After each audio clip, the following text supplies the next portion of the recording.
let's go ahead and do individual questions. Let's go into individual. They come up in that particular question down the road. So the first questions I have are for Frank, and the procedure is you have 2 minutes to answer, and then Paul, you have 1 minute to rebut it. Okay? So the first question for Frank is, you were quoted as saying you have restored Deputy Miles to full status, but have you restored his access to the Criminal Justice Information Network? Does this prevent him from running license checks? Yeah, it would. Is that just the question, yes or no? Does it prevent him? Yeah, it says, does this prevent him from running license checks? Yeah. Deputy Miles was restored his status as a deputy sheriff. That's a whole other separate issue that had that is rooted beyond just this one issue. You know, certainly that's something that's going to be addressed and is being addressed. And I actually reached out to the deputy to see, and with the union, to see if they wanted to talk about it. They didn't, so you know, right now that's all I really feel comfortable commenting on, because it is in process. There is going to be a labor board hearing that will address this issue. But I really believe that it's the only way I could have handled this, given the facts and the circumstances I had, and you know, where I've stood on this issue. And I'm ethically bound by the statute to you know, to do what I did, and to do anything else, you know, I'd be compelled to do a false flag. So that's a conundrum that's left me in. And there's so many moving parts to this. That's the best I can answer that question. Okay. And Paul, do you have a rebuttal to that? I do have a quick rebuttal. Okay. And the answer is yes, it does prevent him from doing his job. And in fact, the security waiver takes it one step further, that in order for anybody without a security waiver to even enter the area in which the computers and the criminal justice information is disseminated, in order for them to be in that area unescorted, they have to have that security waiver and signed up for sieging. So technically, Deputy Miles can't even go into the secure area of the Beaverhead County Courthouse. Next question again for you, Frank. Does the Sheriff's Office need AR-15 fully automatic rifles with silencers and 14 Glock pistols? How were they purchased, and how often have they been used, and what did they cost? Well, those are a lot of questions that I probably don't have the exact cost figures in that. But the answer to that is we have a standard issue patrol rifle, which is an AR-15. I think anybody who's seen television in the last year understands the need for accurate long rifles, especially to respond to school shooting. It's just so important. And I'd like to go back to about the gun call issues. That hunt season started, and everybody we deal with has a gun during hunt season. Well, almost everybody, but in the rural areas and the calls, when you're in the Centennial Valley, they're going to have guns on. And so standoff distances are different in the county. People live in rural roads, isolated houses and that, where you have a lot less cover than you do on city blocks and cars parked on the street, and where your backup is just minutes away rather than 2.5 hours if you're responding to Lakeview. So it is important that we do have those things. We haven't purchased any silencers. I do have one that we're testing, and I think it's really important, because some of us that are getting up there in years are starting to have hearing problems. There's several agencies in the Northwest that are going to, they're actually not silencers, they're suppressors. They help for hearing, situational awareness. It takes away a gas discharge, so if you're working in a team, so there's a lot of tactical advantages to having that. And as far as do we use them, we use these things every day. Glock pistols are so important. I purchased those because when I come in as a sheriff, everybody had a different weapon. And if you had a duty issued weapon, it was a World War II surplus 45 ACP is what it was. I had people on the agency that carried firearms that hadn't qualified for over 2 years. There was something that needed to be done in that regard. So I used some funding from the Concealed Weapons Fund, and as well as from sheriff's budgets, to buy all these things. And what you need to understand about that fund is that it's for the administration of that program. And part of that program also includes compliance and enforcement. So it's very valid, it's a very broad statute, discretionary for the sheriff to use. I think it was well worth the expenditure. I talked to several citizens. Okay, we'll have to stop there. Paul, do you have a rebuttal to that response? Yeah, I agree that the lock pistols are probably necessary. I just disagree with where the funding came from. The concealed weapons, the statute's very clear, and it says to implement the program. There's nothing about enforcement that's mentioned in the statutes that cover it. I just don't know where that wording is coming from. Okay. You've got all the questions, Frank. Here comes another one. Okay, I guess that's the curse of being an incumbent. Have you ever refused to respond as backup to a gun-involved or domestic incident? No, not to my knowledge. I've gone out and backed up any requests for those things. I've communicated with deputies, got ready to go, and then sometimes been called off. But any deputy that needs help, I'm going to go if I'm available. Have any response? I have never, ever refused to go on a backup call for anybody. Dillon Police Department, Beaver County Sheriff's Office, Highway Patrol, fishing game. Yeah, I've never refused that, and I never would. Okay. Frank, your next question. How much do the resident deputies in Lima and Jackson get paid for a living stipend each month? And how does it compare to the pay of Dillon deputies? So I guess this would probably be a history lesson, a little education.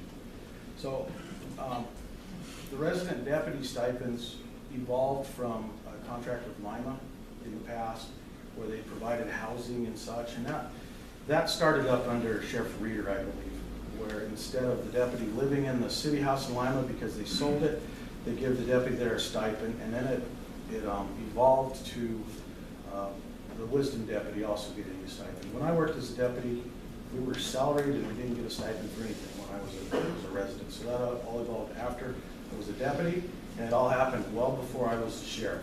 So that is gone into compensation there. So now the resident deputies get a stipend, I believe, around $6,000.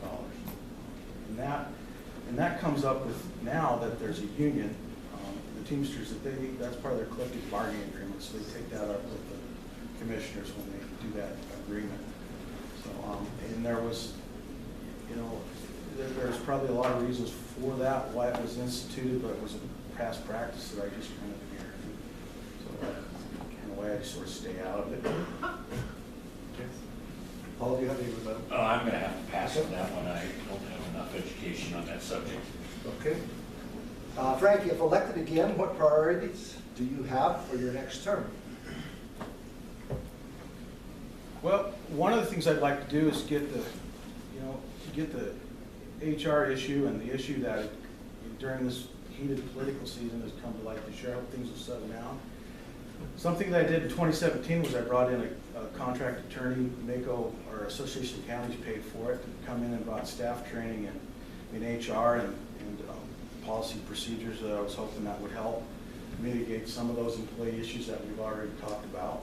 So that will be an employee to do what I can to kind of shore up and kind of heal a lot of the wounds that have happened over the last several months. There's a lot of people that have been hurt by this whole thing that I can see, and it's really unfortunate and it really saddens me. And a lot of it is kind of like watching a train go over a cliff and having so many other players and cooks in the soup that are just doing things you just want to tell them to stop. The other priorities are to continue to increase training and investigative abilities and such with the staff all the way around.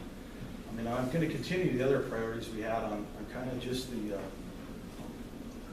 humanity aspects of the sheriff's office, on crisis response training that we've done. I've gotten 7 detention officers and deputies trained as crisis intervention team members for mental health. And that goes along with what we talked about for suicide, and just doing those things that we can do to help our community and help our individual citizens in their goals of being resilient. People that live farther from central areas tend to become more resilient, because if you don't cut firewood, you might freeze. If you don't shoot a deer, you might starve.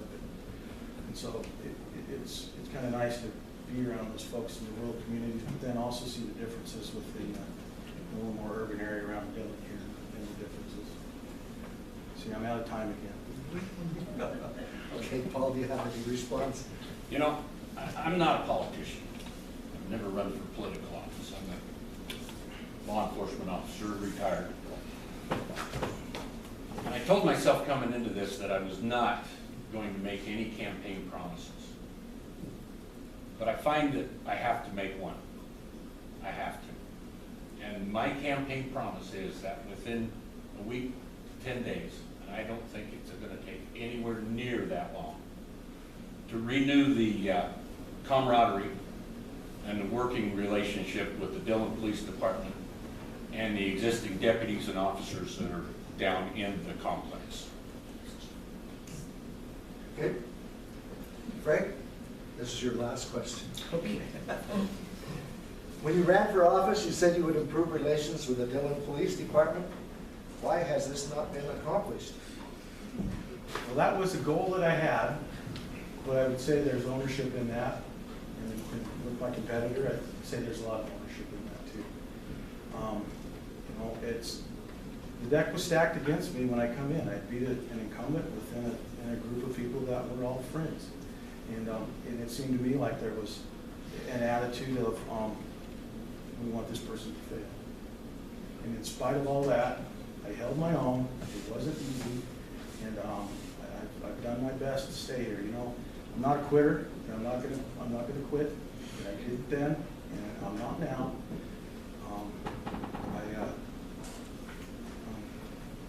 There's a lot of things that have been very, very polarizing. You know, there's members of the police department now that have signs on their fence that have a circle with my name drawn, a line drawn through my name, things like that. Those are some deep wounds that you know, how do you heal that? But I'm willing to. I'm willing to reconcile whatever we need to do. But it all goes back to that. Right now, why those things are fractured, I'm going to be a professional, and I'm going to stay focused on the mission, and that mission is to serve the citizens of Beaver Creek County. Paul, do you have any rebuttal to what Frank has just said? I do. But I'm not going to say it. I'll pass. Okay. Now it's your turn. Questions for Paul? Let's go for it. If elected, do you intend to actively patrol along with the deputies? Oh, absolutely, without a doubt. That was one of the things that I disliked the most about being the chief of police, is the fact that I was tied to a desk. I love getting out, talking to people, meeting new people, and helping them with their problems in the field. So absolutely. Okay. And Frank, do you have any rebuttal?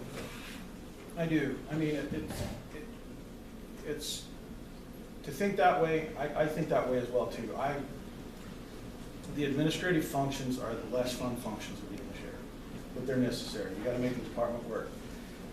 It's a lot different than having 7 police officers than it is to have 20 employees, where you have a jail to manage, where you have a comm center to manage. You got to fix the things that break, and make sure scheduling, make sure everybody that's under you is doing their things, as well as deal with the whole political aspect that goes with being the sheriff.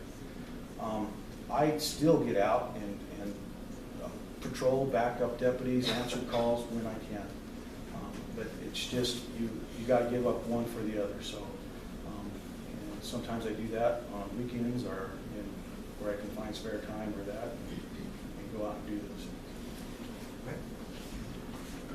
This is the last question. Question number 2. If elected, Paul, what priorities do you have for your term? I've already set the one priority that's for the first 10 days. The second is to train, reinforce their jobs, and let them know that administration has their back. We're all human down there. We all make mistakes. You can't allow an employee to go out uneducated and unknowing how you want them to handle the job, and then reprimand them when they do the job wrong according to your values.